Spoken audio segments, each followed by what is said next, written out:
নমস্কার, আপনাদের সঙ্গে রয়েছি আমি সানন্দা। আমার নতুন ইউটিউব চ্যানেল সঙ্গে সানন্দা নিয়ে আমি আজ আপনাদের সামনে এসেছি। আজকের বিষয়টা কিন্তু একেবারে অন্যরকম। আপনারা বাজারে যাচ্ছেন সকালবেলা উঠে, এমনিতেই সবজির দাম ঊর্ধ্বমুখী, তার ওপর আলুর দামও কিন্তু অনেকটাই বেড়েছিল বেশ কয়েকদিন আগে পর্যন্ত।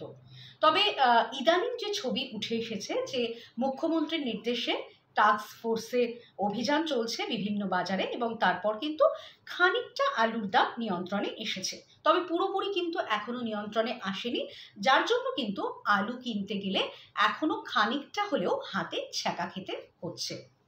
এবার আসি আলু। আলু আসলে কি বাঙালির কাছে? বাঙালির কাছে আলু হচ্ছে একটা গণতান্ত্রিক সবজি। কেন গণতান্ত্রিক সবজি? কারণ আলুর এই সগৌরব উপস্থিতি কোন রান্নাঘরে থাকে না বলুন তো? যে কোনো বাঙালি রান্নাঘরে গেলেই কিন্তু আলুর সগৌরব উপস্থিতি আপনারা দেখতে পাবেন। এবং আলু কোথায় নেই বলুন তো? যেখানে আলুর সগৌরব উপস্থিতি নেই, রান্না বান্না তো বটেই, এর একক আধিপত্য, অর্থাৎ মাছ থেকে মাংস, তরকারি যাই হোক না কেন, আলুর উপস্থিতি কিন্তু সর্বত্র। অর্থাৎ বলা যেতে পারে যে এই আলুর চটপটি, আলুর ভাজা বা আলুর সিঙাড়া, বিভিন্ন জায়গায় কিন্তু আলুর ব্যবহার বলা যেতে পারে সর্বত্র। মানে আলভোলা আলুর ব্যবহার কিন্তু বাঙালির রান্নাঘরে একেবারে না বললেই নয়। অর্থাৎ আলু কিন্তু গণতান্ত্রিক সবজি, অর্থাৎ সাধারণ মানুষের নাগালের মধ্যে যদি বলেন তাহলে কিন্তু এই আলুই। অর্থাৎ আমরা কিন্তু জানি যে বলা হয় যে আমার সন্তান যেন থাকে দুধে ভাতে।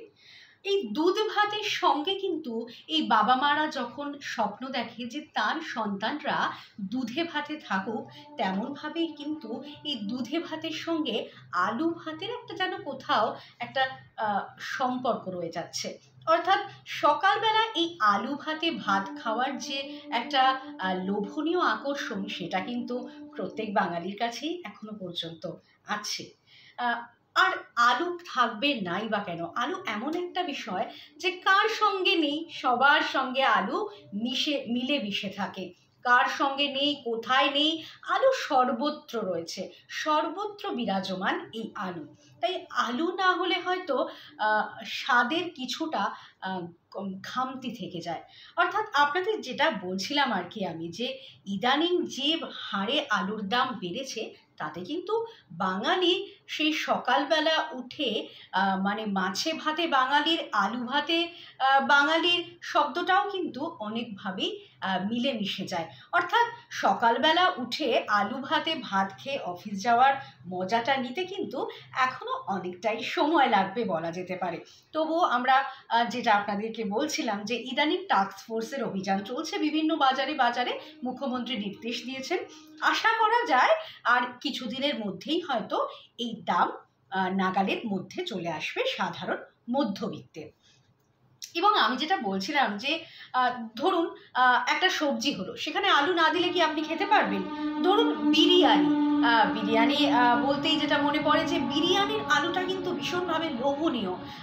বিরিয়ানিতে আলু না হলে যেন বিরিয়ানিটা একেবারে বলা যেতে পারে যে কোথাও গিয়ে একটা মানে স্বাদের খামতি থেকে যায়। তো সেই জায়গা থেকে আলুর কথা বলতে গেলেই কিন্তু মানে দুধে ভাতে বাঙালি যেমন, আলু ভাতে বাঙালিও তেমন। তাই এখন মনে হয় ইদানিং যেটা, যে আলুর এই আর তারপরে আরও একটা বিষয় আপনাদের যে বলতে ভুলে গেছি, সেটা হচ্ছে ফ্রেঞ্চ ফ্রাই। সেখানেও কিন্তু আলুর উপস্থিতি, এবং বাচ্চাদের কিন্তু সেটা ভীষণই লোভনীয় একটা বিষয়।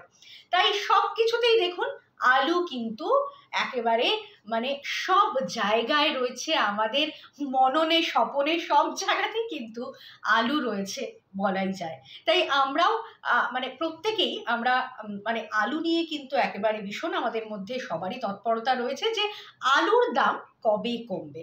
অবশ্যই কমবে, এবং আমরা এটাই আশা রাখি, কারণ ইতিমধ্যেই কিন্তু আমরা দেখছি যে বাজারে কিছুটা হলেও আলুর দাম নিয়ন্ত্রণে এসেছে এবং আগামী দিনেও আরও কমবে। আমি এ পর্যন্তই আজকের এখানেই শেষ করছি। আপনারা অবশ্যই আমার সঙ্গে থাকুন, আমার ইউটিউব চ্যানেল, নতুন ইউটিউব চ্যানেল সঙ্গে সানন্দার সঙ্গে থাকুন, এবং প্রতি মুহূর্তের আপডেট আমি আপনাদেরকে দিতে থাকবো। আর অবশ্যই পছন্দ হলে আমার নতুন ইউটিউব চ্যানেল লাইক করুন আর অবশ্যই সাবস্ক্রাইব করতে ভুলবেন না কিন্তু। এখন এ পর্যন্তই।